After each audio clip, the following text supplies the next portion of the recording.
Okay. Okay, so here we are with the fabulous Dennis McNally, who was late, and silly me, I had no idea that. Now, will you tell me again what is going on, Dennis McNally, live from San Francisco? Well, I Not live, was not late. really live. We're recording, but yeah.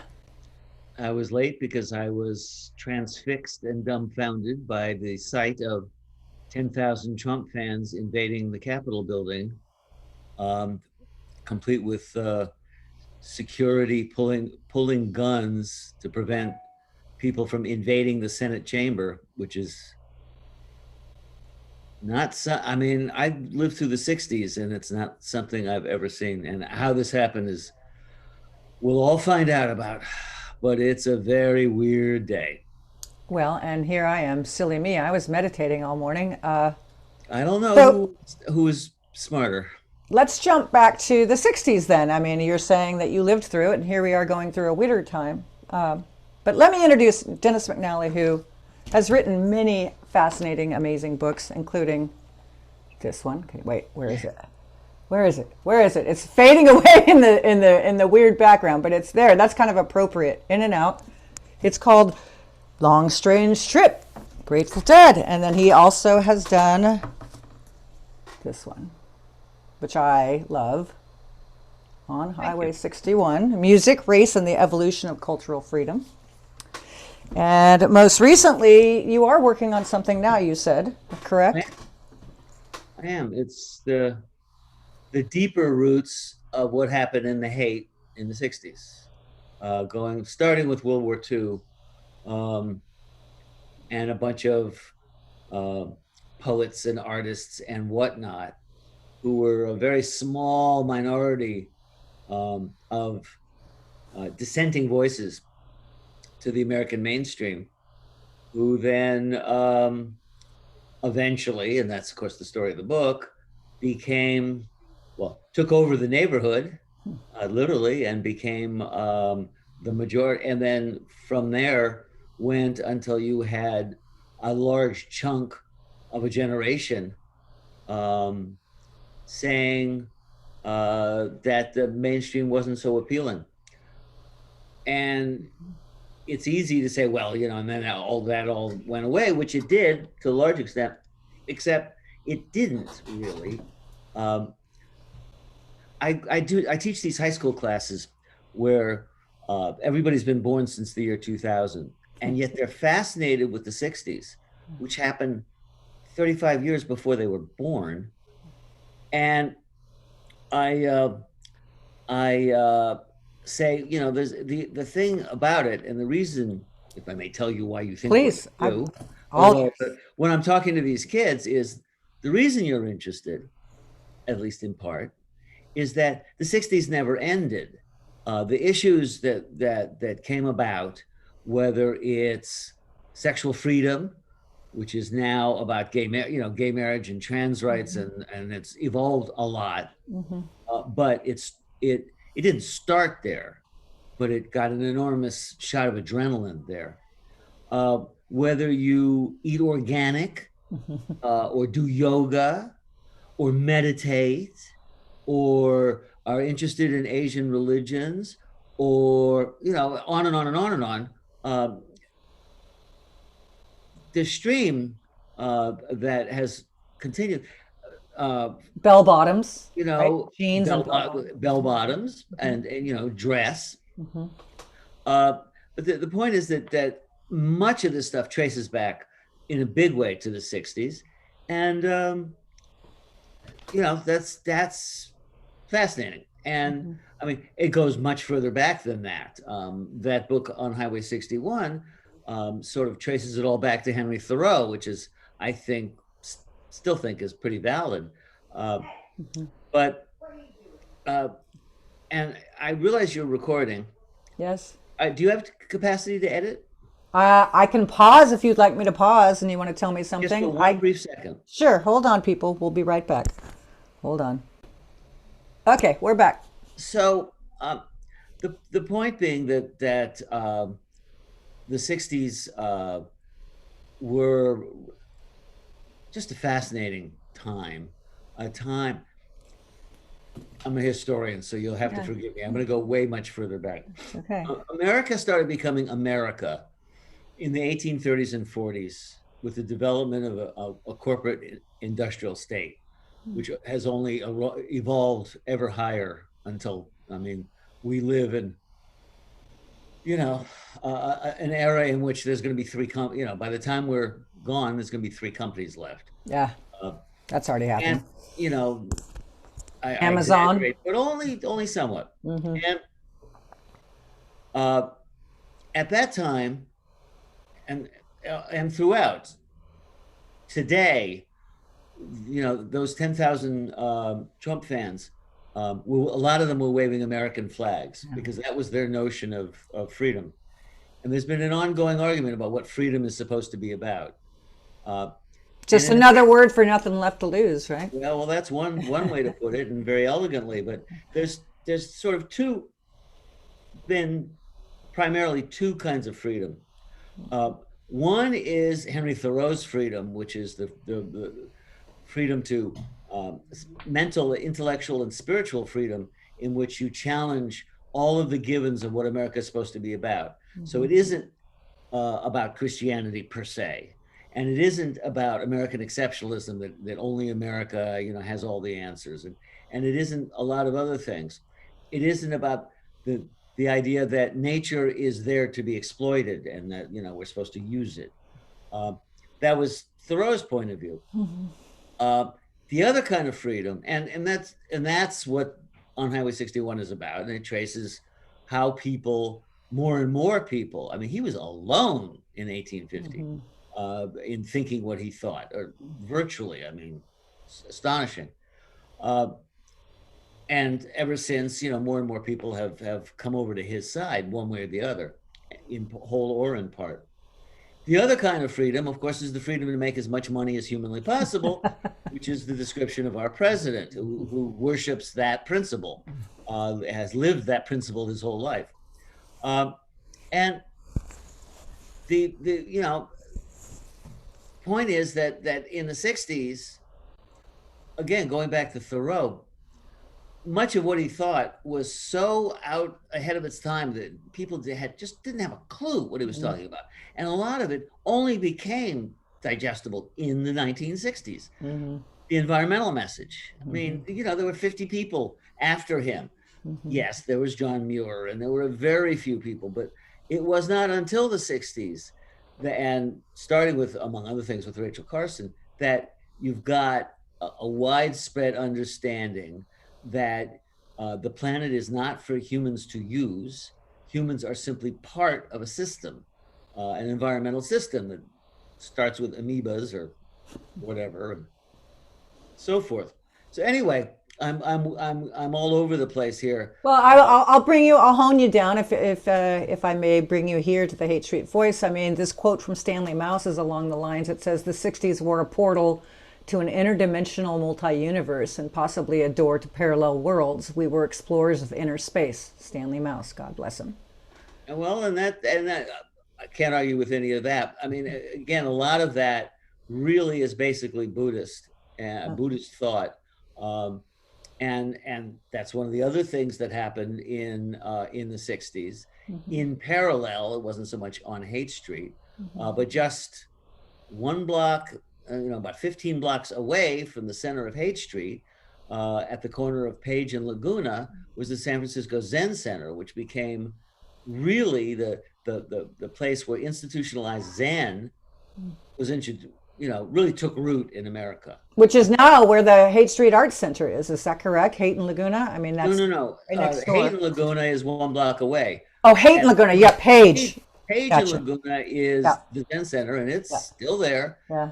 Shut down, unfortunately, during the pandemic, but it's still there. And that's a very. But what I keep pointing out to people is that the cultural the cultural factors that allowed the Haight-Ashbury to emerge and evolve were exactly parallel to what allowed Zen people to, because Zen's, by Western standards, Zen is just weird. I mean, the values and the point of view and the understanding is almost opposite.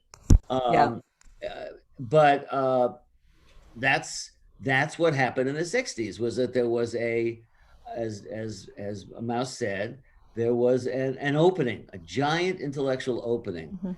in which all kinds of possibilities that had never really been absorbed or in American culture suddenly went, oh yeah, I can understand that. Well, it's interesting because for me, the COVID, I've never been much of a meditator or a everyday something. I mean, I light a candle every morning, but I'm doing this 40-day challenge with this wonderful person named Jai Dev Singh, and this isn't a plug for him, but ironically, he's a total deadhead, very practiced. He's been practicing for 20 years as a Kundalini yoga teacher, but it's more of a meditational stuff, movement and getting your energy going. And his wife is an amazing musician who does Dark Star. It's beautiful. It's incredible. It's really, so I just needed to sort of mention them, which is why I didn't hear about what's going on in Washington, D.C. Okay. You weren't Now, missing go good, ahead. you weren't missing good stuff, I'll tell you that much. Yeah.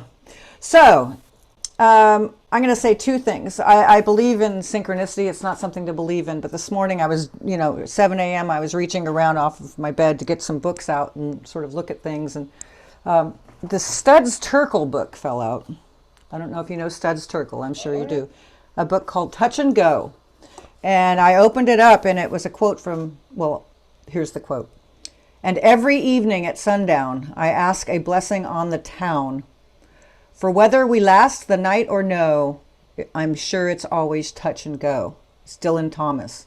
And Touch and Go is the name of the novel. And the reason I quote that is the reason I even started this whole HSV TV thing is COVID, number one, because I'm not out talking to people face to face, but is the city, the San Francisco, the community, especially I live a block from the Haight-Ashbury.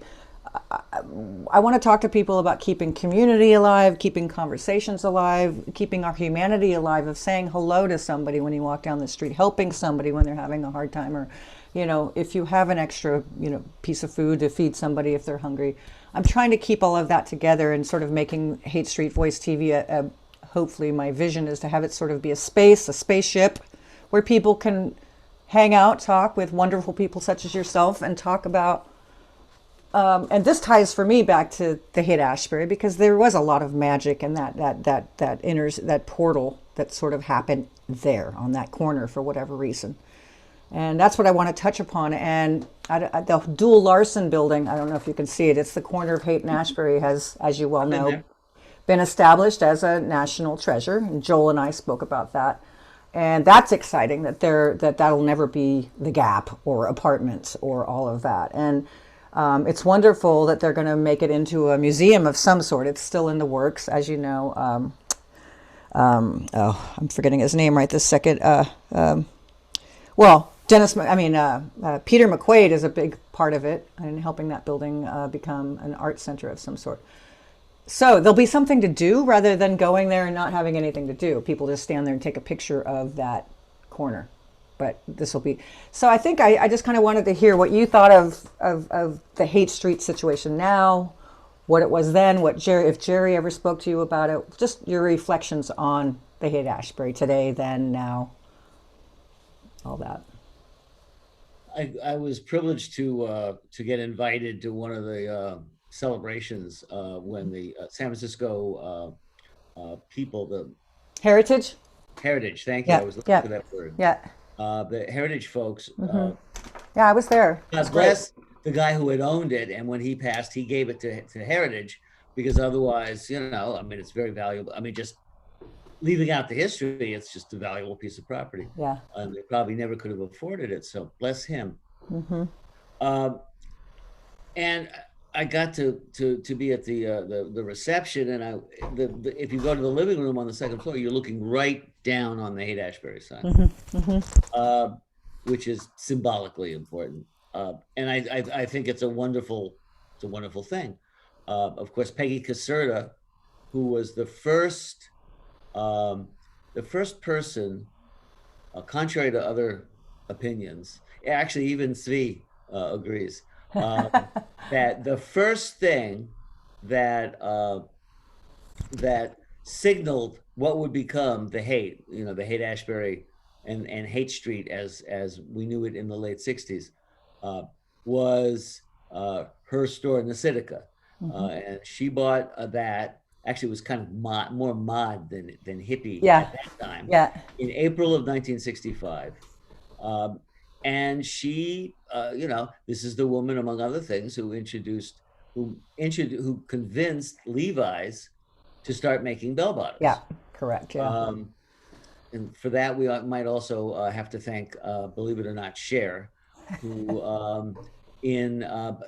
I got very serious, believe it or not. No, I know. About researching where bell bottoms, how America found out about bell bottoms, leaving aside the U.S. Navy, which of course has been consistent with them throughout. And as far as I can reasonably tell, it was Cher wearing them in the video and performances of "I Got You, Babe" in the summer of '65. Hip huggers, the low hip huggers. Yeah. Hip huggers, striped, very stylish. And I read her. The only reason I read her, her memoir. Well, it's showbiz memoir is not particularly my thing, but I read it, and it turned out that she had seen. They were driving. She and Sonny were driving down Sunset Boulevard, and they saw these two girls wearing bell bottoms. And it was, "Stop the car, Sonny." And she hopped out and she said, "Where'd you get them?" Well, one of them was a seamstress and had sewn them. And the question that I'm dying to ask her, and someday I'll find a way to do it, is, did you ever ask her where they got the idea? Yeah, it's a good question. And I've heard one other thing, but in general, certainly in a broad public sense, that style came from Cher. So interesting. I would think that because being a horse girl, I had a horse for 10 years. I would think it would be the boot cut, the boot cut where you had to have the bottom part of your jeans wider to get the big old boots all the way up your legs. So I would hopefully think that the Wild West and the cowboys and all of that were maybe somewhere in there. That wasn't commercially a regular thing at that point. Yeah. Came later. Yeah. So, okay. So, and I've got Haight-Ashbury in the background here. There you go. And that's called the Doolin Larson Building, everybody. And so we are looking forward. I'm actually going to be speaking with hopefully Peter McQuaid and the folks down there that are making all that heritage folks. Nancy down at the Heritage. So as you can see, so on the ground floor, behind Linda, me pointing at it is not going to do anybody any. It's hard. There were a whole bunch of storefronts. It's a considerable building. And it is. And in those storefronts, one of them was Nasitica, and down that way, correct? Yes, down Haight Street. Now today, Ben and Jerry's is across the street that way. It's correct. Across the street. Just to give reference.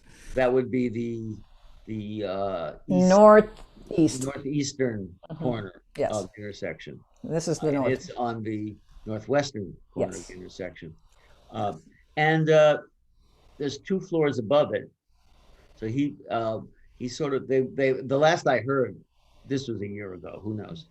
They were talking about sort of keeping what we would call the second floor Victorian, which is the way he kept it. And then the 3rd floor would become a museum space. That attic, the nice attic. No, there's a 3rd floor, and then there's the attic. It's a big building. Yeah. A lot of square footage. Well, my friend Michael Xavier, who runs the Haight Street Fair, shout out to Michael Xavier, we love you. He has mentioned to me a couple days ago that they're talking about the store next door, I think it's a hairdressing shop, and making that the entrance. That's the welcoming area. Well, there's and one of the things that they have to do in order to the ADA is put in an elevator. There's a lot to do to make it a public space. But it's exciting because there'll be, it's a focus. I mean, other than standing in front of 710 Ashbury Street, what do people do? I mean, it's just, it's not, there isn't much. I mean, even if as I have, walked down the street and all that, that's where the print mint was, and that's where the psychedelic shop was, and so on and so on. And When did you first see it, Dennis? What was your first experience? Do you remember? Like, oh my God. I came to San Francisco for the first time in 1974, Okay. researching my first book, which was about Jack Kerouac. Yes. Um, Desolate and that's what, Angel. Desolate Angel for all you people out there. thank you. And that's what led, I said, as I researched it, I was in the process. The same guy who had turned me on, who really gave me the nudge that I really needed to pick Kerouac, which was my doctoral dissertation. He was a deadhead and turned me into one, and or made it possible for me to, can't blame him, but made it possible for me to become one. And I fairly quickly saw the connections between Kerouac and the Grateful Dead, the most obvious, of course, being Neil Cassidy. So eventually I sent a copy to Jerry, and eventually I met him, and eventually he said, why don't you do us? To which I said, Sure. sounds like a good idea. Yeah. So that's what led to A Long Strange Trip. Yep. Because those things are, profoundly connected. Yeah, it's him. And then in the process of researching A Long Strange Trip, I interviewed Jerry, and a couple of years back now, the estate said, why don't we make a book out of this? And since I'm talking about it, and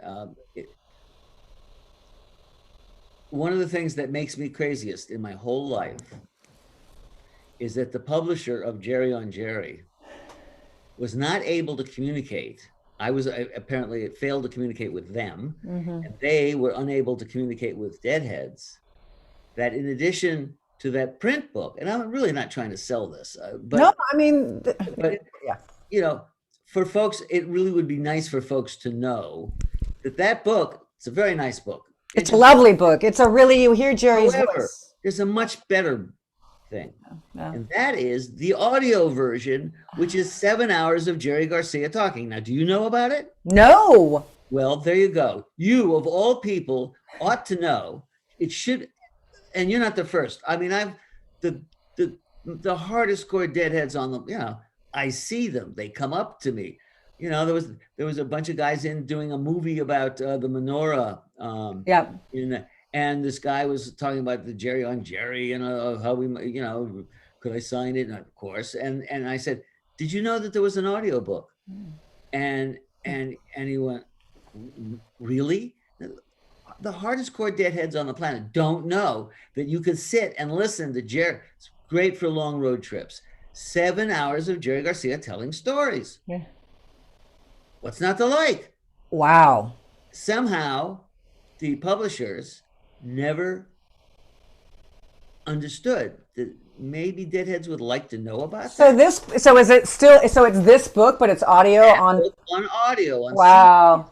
Yeah, And my Dead book is Amazon. audio too as well, but it's so weird to hear not real people reading the people that are not the people. But to hear Jerry, I mean, I'll tell you a story about Jerry, is that the only time I got to have the pleasure of hearing Jerry's funny voice was on my answering machine when I went to the scuba diving store with he and Phil back in 1993 or something. Hey, Linda, that Jerry voice. But yeah, 7 hours of Jerry talking, I'm going to look for it today. Amazon, I don't know where else you could find it, but certainly there.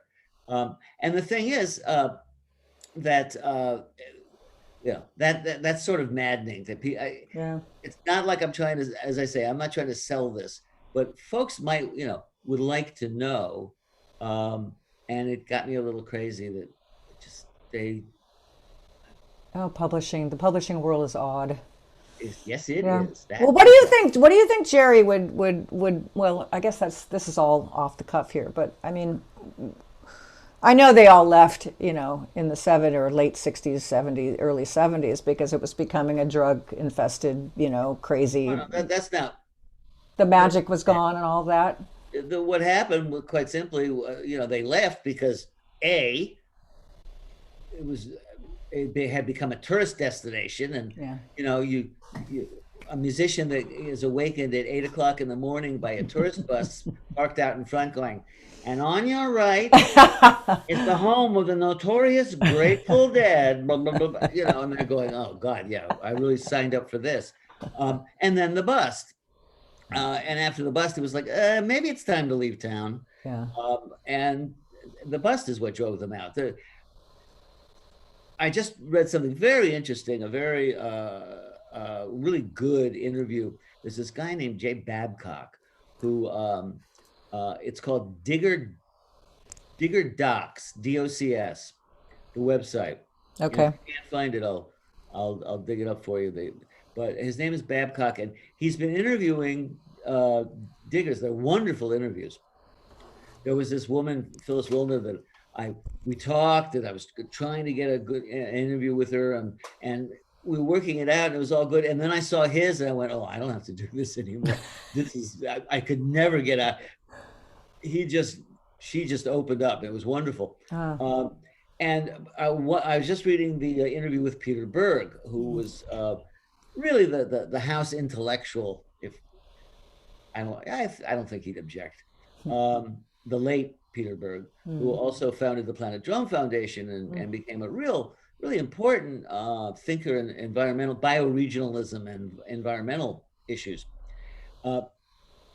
And Peter talks about in there about what killed the hate, and he said what killed the hate was the police. In addition, it wasn't the drugs. Yes, I mean, they were miserable and they made the place miserable. But what killed it was making it one way, so the cars were just barreling down Haight Street, so it was no longer a friendly neighborhood shopping street. And B, they changed all the lights to, I think it was sodium vapor, so it looked like the parking lot of what we would now think of as a Walmart's. Wow. Whatever it was hideous. And they deliberately sort of uglified, and then they just swept the street. It was not, you can understand. How long was it a one-way? I had no idea it was a one-way. Oh, yes. Oh, I had no idea. Oh, yes. And that is, the police were not happy, and for obvious reasons. I mean, every law known to God and man, at least in the middle of the 60s, was being broken. People were having a good time. Big mistake. Thank you, Haight-Ashbury Legal Organization, because nobody went to jail. That's right. And the night of the be-in, they swept Haight Street, busted about 100 people, if I recall the number correctly. It might have been 125. And the dynamic duo of Brian Rohan and Michael Stepanian. Yes. Took them on. And what happened, as Brian said, was that he went to the DA and said, all right, we're going to fight you on every one of these and clog your courts for years. Or we'll go nose to nose on one of them. And if we get an acquittal, you have to drop charges on all of them. And that's what happened. Yeah. All the charges were dropped. And I think they managed to convict one because ducking out of the police frenzy, a woman who was under legal age ducked into a bar door, to avoid the police, and then got arrested for being, she wasn't drinking, she was standing there avoiding a riot, but that's another story. Yeah, they're actually, I was digging through these, but I won't bore you with all of that, but they are somebody, I interviewed that team, the wonderful Haight-Ashbury Legal Organization. Oh yeah. Thank you. You lovely folks. Their office was the front window of 710 Ashbury Street. I did not know that. They worked out of the living room of the dead house. That's great. Yeah, in fact, when Peggy Caserta was here for the Doolin Larson thing, she was at that party, and we all went out for breakfast with Michael and Brian. We all had breakfast over at Citrus Club on Haight Street afterwards, which was a treat.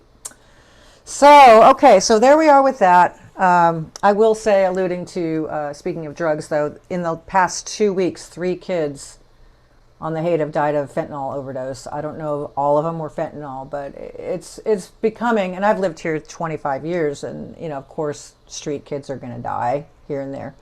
But to have it happen so much back to back, I don't know if it was the holidays that upset everybody, or God knows what, but it is really sad to see the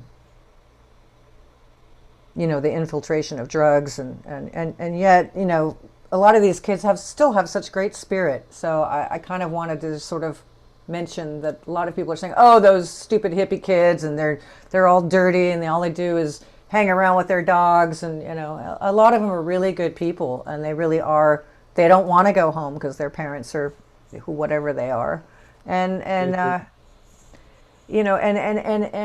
they choose to be the way they are. They don't want to live in an apartment and spend way too much, especially here in San Francisco, for an apartment. So I'm just kind of just trying to sort of like soften the anger towards these street kids and how dirty they are, and all the dogs, and those dogs are treated probably better than a hell of a lot of other dogs that are being dog sat and left alone all day. You can make that argument. Yes, you can. There's a lot of art and a lot of love. Okay, I just wanted to mention that. Okay, what else do I have? Oh, and when I opened up, I've been reading Joel Selvin's book. Well, it's actually Jim Marshall's. Sorry, everybody, that you can't see it. Darn it! It's the Jim Marshall book. Well, let's see if I get rid of my background. I want everybody to see this, but the first quote, or the first picture. Hang on one sec. None. There we go. There I it haven't is. even seen that yet. Oh, it's beautiful. It's the Jim Marshall book. It's incredible. Jim Marshall. It's incredible. It's incredible. And Joel did all the writing. And this is the very first picture, and I just adore it because it kind of says a lot. Up a little. Help. Well, just that's what it says. Help in producing peaceful individual existence. There you go. Isn't that great? The hippie. Yep. There you go. There's a hippie. And funny that we're having this interview on the day that those guys raided the White House. Oh, my Lord. Capital. Capitol, sorry. Capitol. Whatever. Over there. The White House apparently is better defended. So, I mean, that's kind of all I wanted to cover. I mean, I really want to try and keep everybody, open, with their eyes open, and realize that we got to be kind to each other, and it sounds so damn hippy dippy, but it's true. And know what. It's completely true. And the thing that straight people didn't really understand about the Haight at the time was that it was really, truly genuine community. Mm-hmm. But it was small. Small. Now give me a number. What do you mean by small? Like under 1,000 people Oh. were part of the psychedelic neighborhood that was the Haight-Ashbury in 1966. Mm-hmm.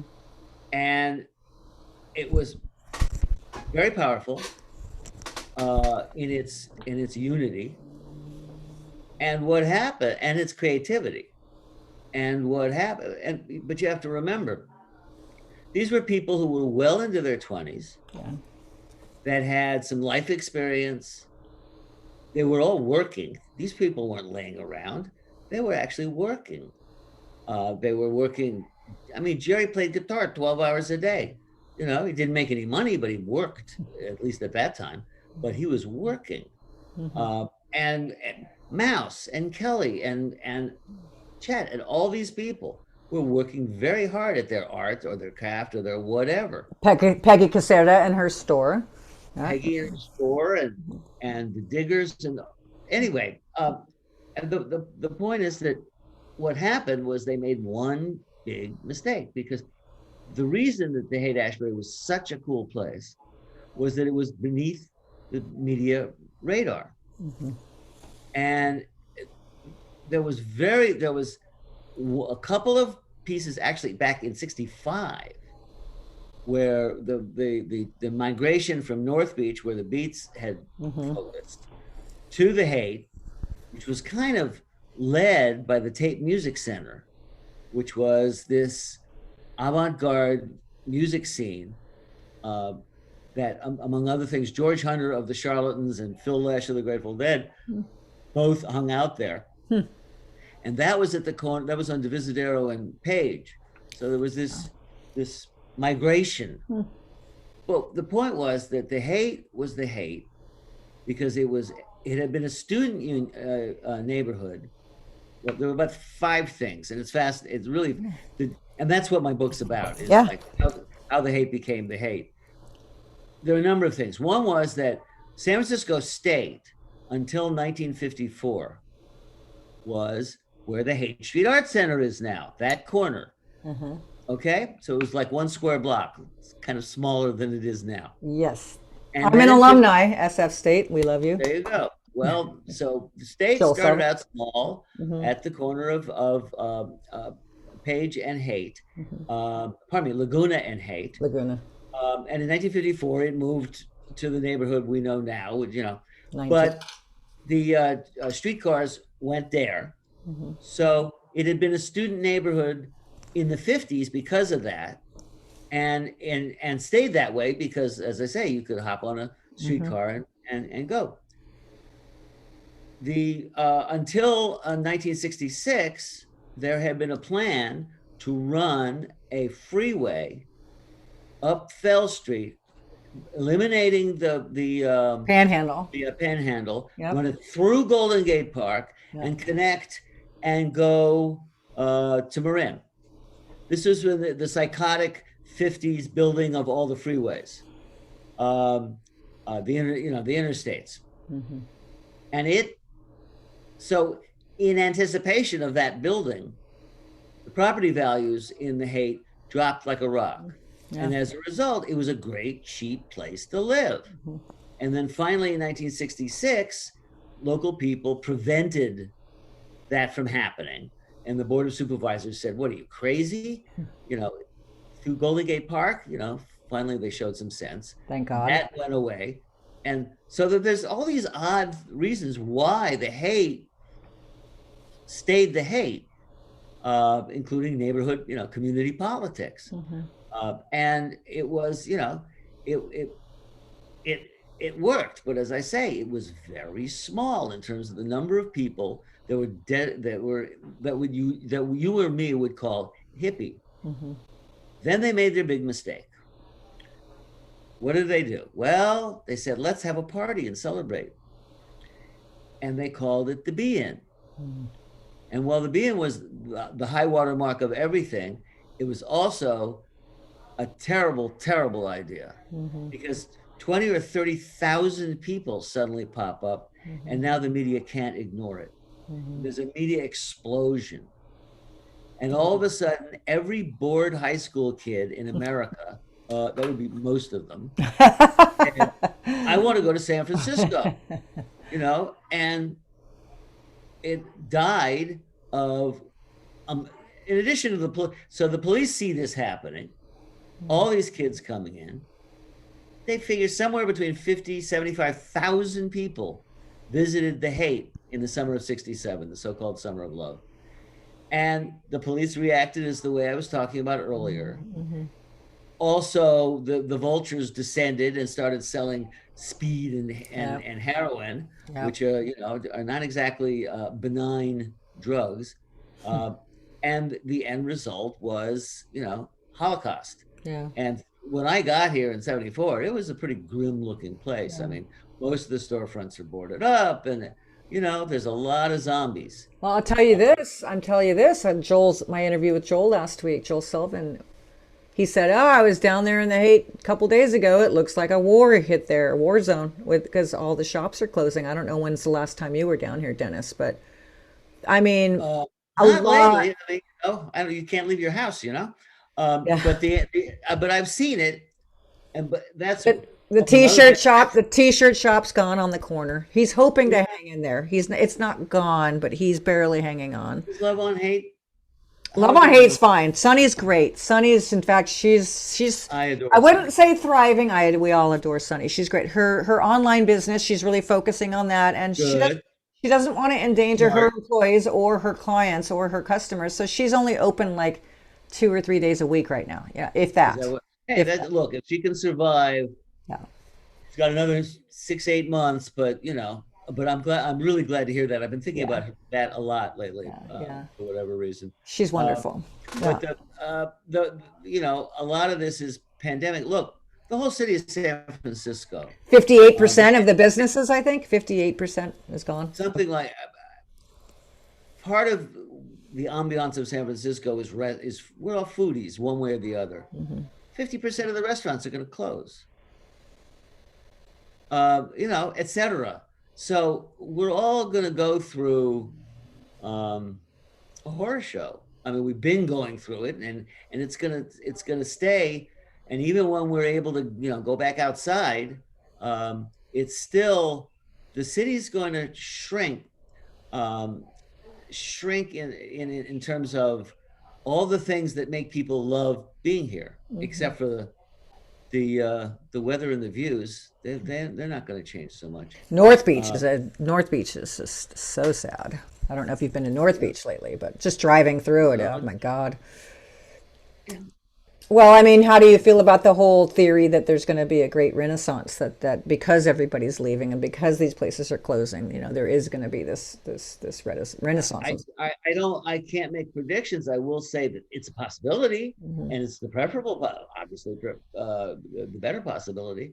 Um, you know, how we respond. We've always the whole damn city burned down, and you know, it was called the 1906. city that knows how because Yeah. we responded, and hopefully that'll happen again.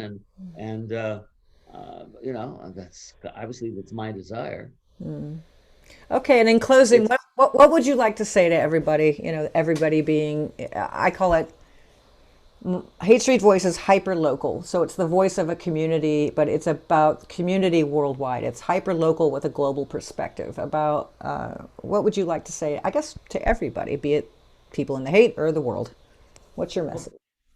what happened on Haight Street could only have happened in San Francisco because San Francisco has this peculiar affection for weirdness, tolerance for weirdness that goes back to 1849. Uh, and that is a quality that I think everybody should enjoy. Uh, and and and part of that is that when you have a genuine community, when you trust the people around you, when you can walk down the street and not feel um, Judged. negated, judged, then you can be as weird as you want, and as long as you're not bugging, actually harming someone, um, it doesn't bother anybody. I mean, that's what happened in a Grateful Dead concert, in the audience, unless you were, do it at freak freely, but just, don't do it on my head. But, and that's to me, that was a community too. And that's to me the ideal. I mean, what could be better than being in a place where you trust the people around you, and you do whatever whatever you choose, so long as it doesn't harm other people and hopefully not yourself. Yeah. And that's the community that the Haight Street embodies or embodied. I'd And like to it's think up to us. it's still there. There's still a thread of it Well, there. I say it's up to us to make it continue and to make it more. Gus's And Market is a big center. Gus's Market, we love you. They're wonderful. Everybody that and works they there. Yeah. and We, they came. I live in the Mission, and they came to my neighborhood, and boy, are we glad. yeah. And I'll say, speaking like that is that quote from the Dead that it's a strangers stopping strangers just to shake their hand. You I know. I thought of that a little while ago, Yeah. but I Thanks. saved it for you Thanks, Dennis. We love you. anytime. Love, peace. We'll see you soon. Mwah. I hope so. Bye.